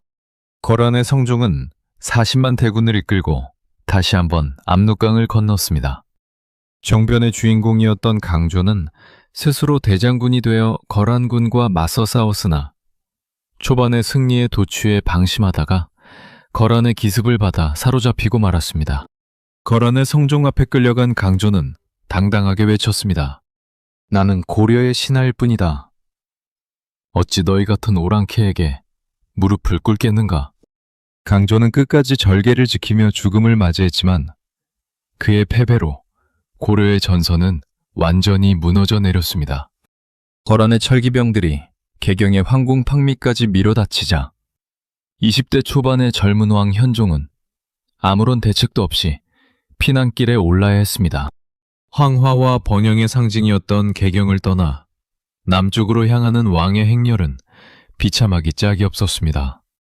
어제까지만 해도 왕에게 엎드려 충성을 맹세하던 호족들과 지방의 향리들은 힘을 잃고 도망치는 젊은 왕을 철저하게 외면하고 모욕했습니다. 피난길 도중 경기도 적성 지역에 이르렀을 때는 지역의 무례배들과 향리들이 왕의 행렬을 습격하여 어가에 화살을 쏘고 재물을 약탈하는 전대미문의 참극까지 벌어졌습니다. 함께 가던 신하들은 겁에 질려 밤마다 도망쳤고 결국 왕의 곁에는 겨우 몇 명의 상궁과 충직한 무신 지체문만이 남았습니다. 현종은 차가운 겨울바람을 맞으며 진흙탕 길을 걷고 또 걸었습니다. 배가 고파 민가에서 겨우 얻어먹은 밥 한 숟가락에 눈물을 흘렸고 자신을 향해 손가락질하는 백성들의 차가운 시선을 온몸으로 받아내야 했습니다. 하지만 이 참혹하고 고통스러운 피난길은 젊은 왕 현종을 완전히 다른 사람으로 성장시키는 위대한 용광로가 되었습니다. 황궁 안의 화려한 벽에 가려 보이지 않던 진짜 고려의 현실을, 그리고 호족들의 거만한 야심과 백성들의 절망을 자신의 두 눈으로 똑똑히 보았기 때문입니다. 가장 낮은 곳으로 추락한 왕은 매일 밤 다짐했습니다. 내가 살아서 개경으로 돌아간다면 반드시 이 나라의 시스템을 밑바닥부터 다시 고쳐 세우겠다. 백성을 지키지 못하는 무능한 왕실이 아니라 어떤 폭풍 후에도 흔들리지 않는 강한 고려를 만들겠다. 현종은 피눈물을 흘리며 전라도 나주를 향해 발걸음을 재촉했습니다. 고려의 역사상 가장 위대한 성군으로 거듭날 남자의 눈빛이 그 처절한 피난길의 어둠 속에서 번뜩이고 있었습니다. 하늘과 땅이 온통 피비린내와 거대한 비명으로 뒤덮인 평원. 당대 동아시아 최강이라 불리던 거란의 10만 대군이 겹겹이 포위된 채 낙엽처럼 쓰러져가고 있었습니다. 거란의 총사령관 소배압은 피토성이가 된 칼을 쥔 채 사방을 둘러보았지만 눈에 보이는 것은 오직 고려 군사들의 매서운 창날과 분노에 찬 함성뿐이었죠. 서기 1019년 2월, 고려의 운명을 건 마지막 대결이자 사만의 자존심을 세계에 각인시킨 귀주대첩의 찬란하고도 장엄한 결전의 순간이었습니다. 서희의 외교 담판과 현종의 처절한 피난길을 거치며 고려는 칼날을 갈고 또 갈았습니다. 거란은 고려를 완벽히 굴복시키기 위해 소배알백에 최정예 철기병 10만 명을 주어 다시 한번 압록강을 건너게 했죠. 이때 고려 조정이 거란을 맞이하기 위해 내세운 총사령관은 무신이 아닌 71살의 늙은 문관 강감찬이었습니다. 나이 70을 넘긴 노학자가 칼을 빼들고 10만 대군 앞에 선 모습은 참으로 경이로웠습니다. 강감찬은 단순히 무력으로 거란을 상대하려 하지 않았습니다. 그는 거란군이 압록강을 건너 흥화진에 다다를 것을 미리 예측하고 강물이 흐르는 길목에 거대한 소가죽을 엮어 물길을 막아드는 기가 막힌 매복작전을 준비했습니다. 아무것도 모른 채 흥화진의 강을 건너던 거란의 군사들이 강이 한복판에 이르렀을 때 높은 언덕 위에서 강감찬이 차갑고 단호한 목소리로 명령을 내렸습니다. 지금이다. 가죽을 묶은 줄을 모두 끊어라. 가죽 장벽이 터지자마자 갇혀있던 거대한 강물이 폭포수처럼 쏟아져 내리며 거란의 군사들을 사정없이 집어삼켰습니다. 물에 휩쓸려 우왕좌왕하는 적들을 향해 고려의 정예 기병들이 번개처럼 돌격했고 흥화지는 순식간에 거란군의 무덤으로 변해버렸습니다.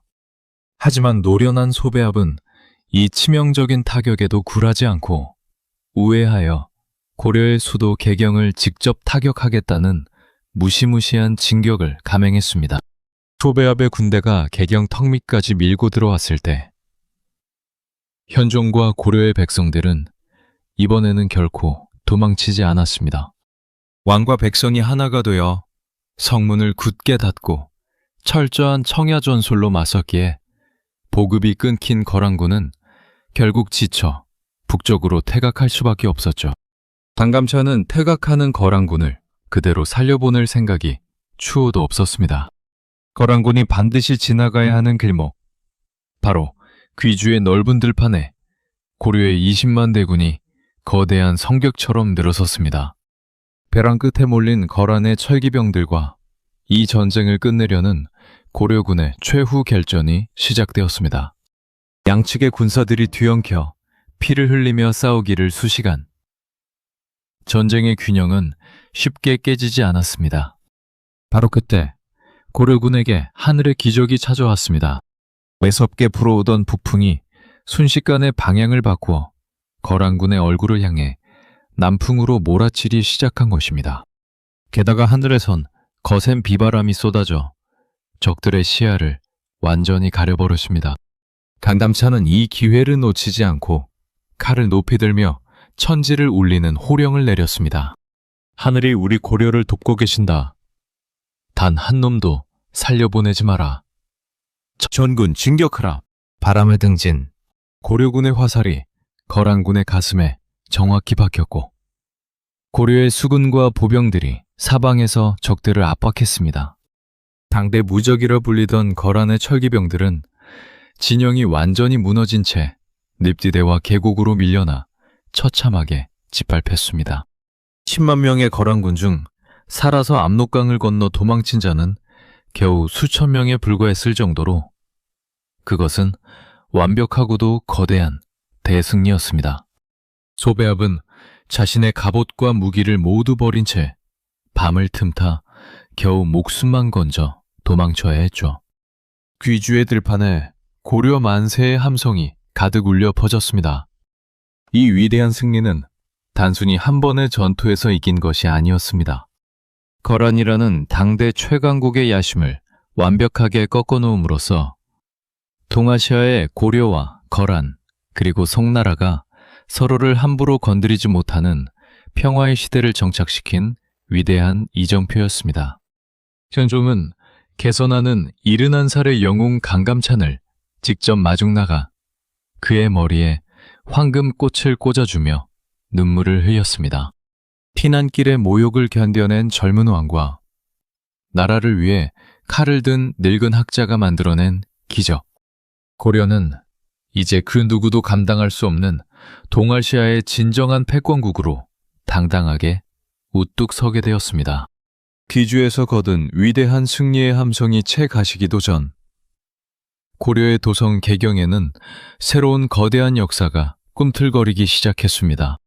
현종과 조정 대신들은 잘 알고 있었습니다. 전쟁에서의 한 번의 승리가 영원한 평화를 보장해주지 않는다는 사실을 말입니다. 거란은 여전히 강력한 제국이었고 언제든 전열을 정비해 다시 압록강을 건너올 수 있는 무서운 이웃이었습니다. 이때 이른을 넘긴 노장 강감찬이 다시 한번 현종 앞에 나아가 무겁고 단호한 목소리로 간언을 올렸습니다. 폐하, 우리가 귀주에서 적을 물리쳤으나 도성 개경은 여전히 외적의 침입에 취약합니다. 적들이 국경을 돌파하면 개경은 곧바로 적들의 손에 떨어지게 되니 도성 전체를 거대하게 에워싸는 외성을 쌓아 철통 같은 방어망을 구축해야 합니다. 현종은 강감찬의 해안을 적극적으로 받아들였습니다. 그리하여 서기 1029년 개경 전체를 휘감는 거대한 성벽인 나성 축조가 시작되었습니다. 이 공사는 단순히 돌을 쌓는 작업이 아니었습니다. 도성 주변의 산과 들을 연결하여 총 길이 23km에 달하는 거대한 성벽을 짓는 고려 역사상 가장 거대한 토목공사였습니다. 소망은 백성들과 군사들이 동원되어 땀과 피를 흘렸고 마침내 개경은 그 어떤 외적도 감히 넘볼 수 없는 요새 중의 요새로 거듭나게 되었습니다. 나성의 완성은 단순히 군사적인 승리만을 의미하지 않았습니다. 성벽이 도성을 안전하게 감싸안자 성 안에는 거대한 시장이 형성되고 상업이 폭발적으로 발달하기 시작했습니다. 태조 왕건의 가문이 본래 개성상인 출신이었던 것처럼 고려인들의 마음속에 내재되어 있던 상업적 본능이 안전한 성벽 안에서 비로소 만개한 것이죠. 송나라의 상인들은 물론이고 저 멀리 아라비아의 대식국 상인들까지 개경으로 몰려들어 국제적인 무역도시로 번영을 누리게 되었습니다. 백성들은 비로소 전쟁의 공포에서 벗어나 풍요를 즐기며 발을 뻗고 잠을 잘 수 있게 되었죠. 하지만 고려의 방어 전략은 여기서 멈추지 않았습니다. 현종의 뒤를 이은 덕종과 정종대에 이르러 고려는 한반도 역사상 가장 웅장하고도 거대한 방어벽을 구상하기 시작했습니다. 바로 북방의 국경선을 따라 압록강 어귀에서부터 동해안의 도련포에 이르는 천리길에 거대한 장성을 쌓는 천리장성 프로젝트였습니다. 이 대공사를 주도한 인물은 유소라는 장수였습니다. 유소는 군사들과 백성들을 이끌고 북방의 험준한 산악지형을 누비며 돌을 나르고 성벽을 올렸습니다. 이 천리장성은 단순히 오랑캐를 막는 벽이 아니었습니다.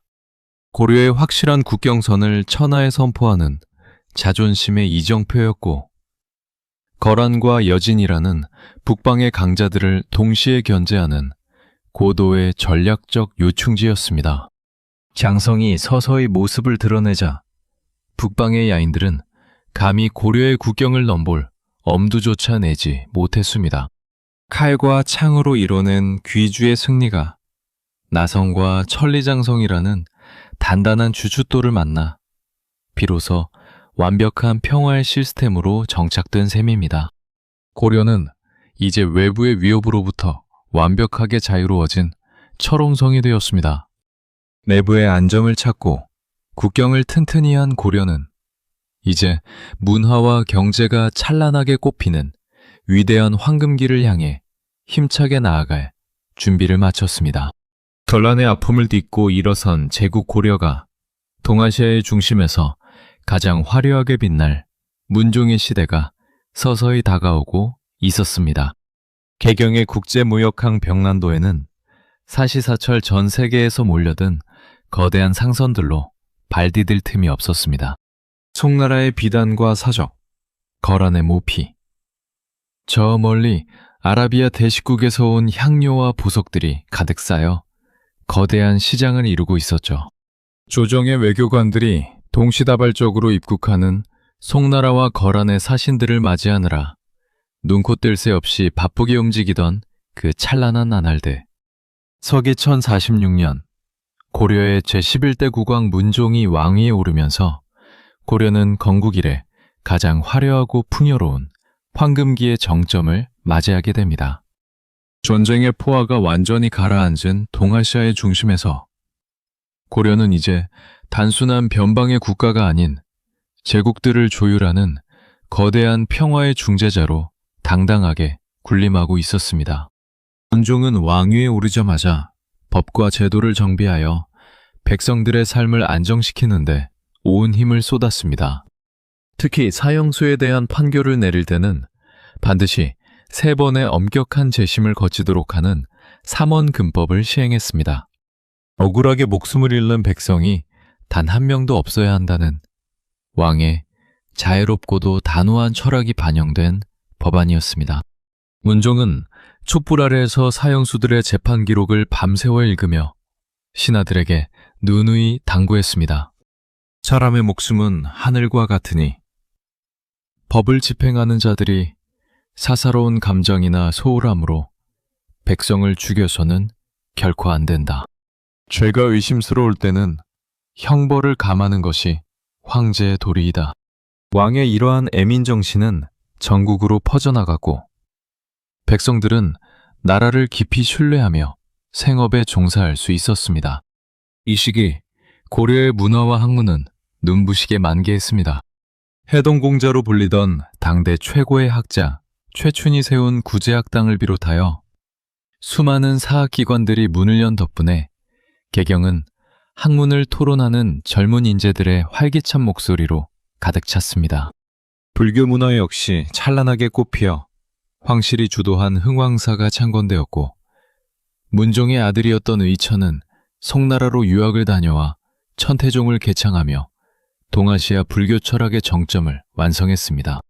경제적으로도 풍요가 넘쳐나 백성들은 굶주림을 잊었고 국가의 창고에는 곡식이 넘쳐나 썩어날 지경이라는 기록이 전해질 정도였습니다.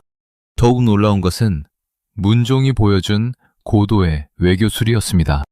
당시 동아시아는 송나라와 거란이라는 두 거대 제국이 팽팽하게 대립하고 있었는데 그 팽팽한 저울의 중심을 잡고 있던 추가 바로 고려였습니다. 문종은 거란과는 강동 6주를 지켜내며 맺은 평화체제를 공고히 유지하는 동시에 송나라와는 활발한 문화적, 경제적 교류를 재개했습니다. 송나라와 거란은 자신들의 거대한 전쟁을 막기 위해 혹은 서로를 견제하기 위해 고려의 눈치를 살피며 앞다투어 화려한 보석과 토산물을 바쳤습니다. 문종은 이 두 강대국 사이에서 실리와 명분을 철저하게 계산하며 어느 한쪽으로도 치우치지 않는 절묘한 균형 외교를 펼쳤습니다. 북방의 사나운 여진족들마저 고려의 막강한 국력과 문명에 감복하여 스스로 고려를 부모의 나라로 섬기며 매년 조공을 바치러 개경의 황궁 앞에 무릎을 꿇었습니다. 칼과 창을 휘두르지 않고도 오직 문화의 힘과 정교한 정치를 통해 동아시아 전체의 평화를 통제했던 팍스 코레아나의 위대한 정점이었습니다. 하지만 이 찬란한 황금기의 이면에는 고려의 권력 구조를 뿌리채 뒤흔들 거대한 암초가 소리 없이 자라나고 있었습니다. 왕권을 단단히 받쳐주던 공신들의 후손들이 이제는 거대한 가문을 이루어 국가의 모든 권력과 토지를 독점하기 시작한 것입니다. 가문의 배경을 무기로 왕실의 숨통을 조여올 문벌 귀족이라는 새로운 괴물이 화려한 황금빛 안개 속에서 은밀하게 힘을 기르고 있었습니다.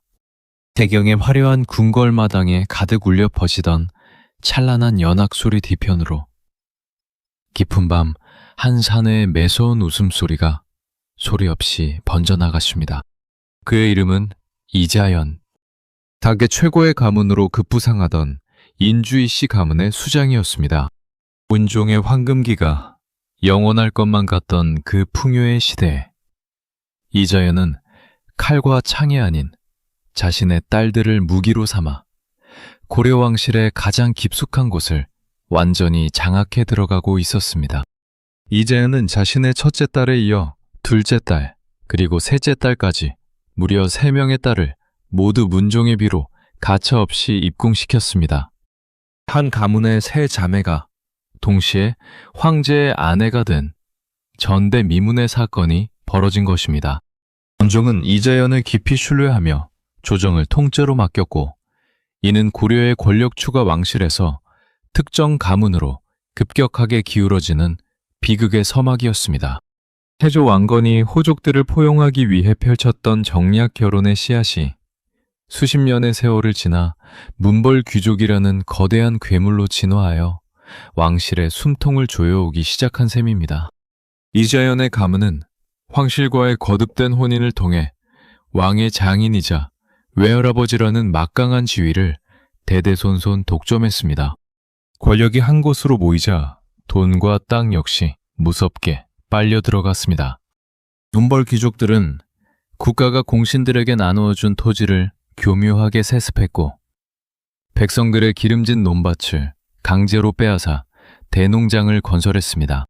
국가에 세금을 내야 할 땅들이 귀족들의 사유지가 되면서 화려해 보이던 고려 왕실의 재정은 밑바닥부터 조금씩 썩어 들어가기 시작했습니다.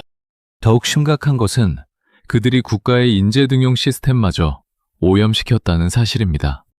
왕종이 피를 흘려 세운 과거 제도는 귀족들의 자제들이 시험도 보지 않고 가문의 배경만으로 고위 관직을 물려받는 음서제도에 의해 급격히 무력화되었습니다. 할아버지나 아버지가 높은 관직에 있으면 그 자식은 글 한자 제대로 읽지 못해도 조정의 요직을 꿰찰 수 있었던 것이죠. 능력 있는 지방의 인재들이 신분을 상승시킬 수 있는 사다리가 끊어지자 고려 조정은 오직 개경의 몇몇 가문들만이 권력을 나누어 먹는 폐쇄적인 용광로로 변해버렸습니다. 문종은 말년에 이르러 조정을 가득 채운 이 귀족들의 거만한 눈빛을 보며 깊은 한숨을 내쉬었습니다. 자신이 이룩한 평화와 풍요가 도리어 왕권을 갉아먹는 독약이 되었다는 사실을 뒤늦게 깨달은 것입니다. 겉으로는 송나라와 거란이 우러러보는 해동의 제국이었지만 내부적으로는 지배층의 탐욕과 불평등이 임계점을 향해 치닫고 있었습니다. 백성들의 원망은 다시 높아졌고 귀족들의 권력 투쟁은 왕위를 직접 겨냥할 만큼 과감해졌습니다. 찬란했던 대고려의 제1마, 황제의 꿈과 제국의 기틀을 다졌던 그 황금빛 시대는 이제 화려함 속에 가려진 분열의 씨앗을 품은 채 서서히 저물어가고 있었습니다. 그리고 다가올 제2막에서는 이 탐욕의 불씨가 결국 황실을 뒤흔드는 거대한 반란과 피해 숙청으로 폭발하게 될 운명이었습니다.